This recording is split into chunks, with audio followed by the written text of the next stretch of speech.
नमस्कार शेतकरी बंधूंनो, कृषीधनी प्रगतशील शेतकरी यूट्यूब चॅनलमध्ये आपले सहर्ष स्वागत। आता हा आपला 4.5 फुटाचा आहे, 4.5 फुटाच्या बेडवरील सोयाबीन शेतकरी बंधूंनो। आणि मराठवाड्यात यावर्षी पावसाचा खूप मोठ्या प्रमाणात तूट म्हणलं तरी चालेल। आता सध्या म्हणजे 15-20 दिवसांपासून खंड आहे पावसाचा। तर बेडवरील सोयाबीनचे फायदे तुम्हाला आज निदर्शनास येतील। आता हा माल बघा आहे जबरदस्त, म्हणजे आपल्या डोक्यात जे आज आता थोडं फवारणी लेट असल्यामुळे थोडी पांढरी माशी दिसेल, पण सोयाबीन A1 टॉप क्वालिटी। दुसरी गोष्ट काय की आता पावसाचा खंड पडल्यामुळं भिजवायला सोपं। आता हा आतून दांडे शेतकरी बंधूंनो, आता हे भिजून घ्यायला सोपं आपल्याला पूर्ण शेत भिजवण्यापेक्षा। आणि तिसरी गोष्ट आता हाईट तुम्हाला याच्यामुळे दिसेल, पण बेडची हाईट त्यात काउंट करावं लागेल ना। आणि मजुरांना फवारणीलाही सोपं। 4 फायदे। सर्वात महत्त्वाचं उत्पन्नाचा मुद्दा म्हणून याचा शेवटला एक व्हिडिओ बनवतो म्हणजे बनवतो, जे खरं आहे ते स्पष्ट आहे। इतकं जबरदस्त असा माल क्वालिटी आहे। आता बुडं बघा सोयाबीनची आणि मालाची पण क्वालिटी बघा, म्हणजे जे आपल्या डोक्यात एकरी 40 किलो आपण पेरतो ते आता शेतकरी बंधूंनो काढून नवतंत्रज्ञान शेतीला देण्याची खूप मोठ्या प्रमाणात गरज आहे।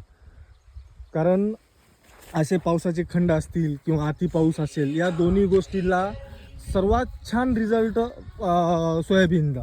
आणि हवा खेळती राहिल्यामुळं शेंगा खूप छान पोगतात। हे बघा आता जबरदस्त। तर शेतकरी बंधूंनो 4.5 फुटावर वरून 2 तास एकरी किती पेरलं? एकरी सोयाबीन पेरणी फक्त 12 किलो बियाणं, म्हणजे बियाण्यात बचत, औषधीत बचत, श्रमात बचत, सगळ्या बचतीच बचत। आणि पाऊस जास्त झाला तरी टेन्शन नाही, कमी झाला तरी टेन्शन नाही। आता याचा फायनल रिझल्ट ज्यावेळेस तुम्हाला सोयाबीन काढलं जाईल, जे ॲक्च्युअल निघाले उत्पन्न खरोखर, ते उत्पन्नही तुम्हाला सांगेल। मला तर प्लॉट खूप आवडलेला आहे, कारण शेतीला नवतंत्रज्ञानाची जोड दिल्याशिवाय शेती आजच्या काळात परवडणारी नाही। कारण एखाद्या गोष्टीचे आपण राहिलं समजा आपण नवीन काही प्रयोग करून पाहायला, पण बाकी आपल्या जवळपासच्या शेतकऱ्यांनी जर प्रयोग केले तर आपल्याला त्यात सुधारणा करणं खूप आवश्यक आहे शेतकरी बंधूंनो।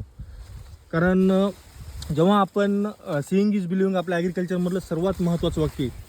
ज्यावेळेस आपण डोळ्याने पूर्ण पाहतो त्यावेळेस आपण त्यावर विश्वास ठेवून दरवर्षी 10 एकर सोयाबीन करतो, तो एखादा एकर करून पाहायचं, त्यात बदल वाटले। आता यात किती बचत आहे सांगा तुम्ही। आता दुसरी गोष्ट, ह्या शेतकरी बंधूला यात जर समजा फॉर एक्झाम्पल ऊस लावायचा म्हटलं, बेड पहिलेच पाडलेले, त्यात सरी म्हणजे सरी आयतीच आहे, नुसतं कांडी दाबायची गरज आहे। ज्या शेतकरी बंधूंना ऑगस्ट एंडिंग किंवा सप्टेंबर एंडिंग, ऑक्टोबरच्या फर्स्ट वीकमध्ये ऊस लागवड करायची किंवा केळी लागवड करायची, दोन्ही गोष्टी होऊन चालल्यात ना। आणि तिसरी गोष्ट काय की तणांचं पण नियंत्रण खूप सोपं जातं। बाकी रिझल्ट आल्यानंतर तुम्हाला मी याचा हमखास एक व्हिडिओ टाकतो, जे ॲक्च्युअल रिपोर्ट आहेत ते। तुर्तास धन्यवाद।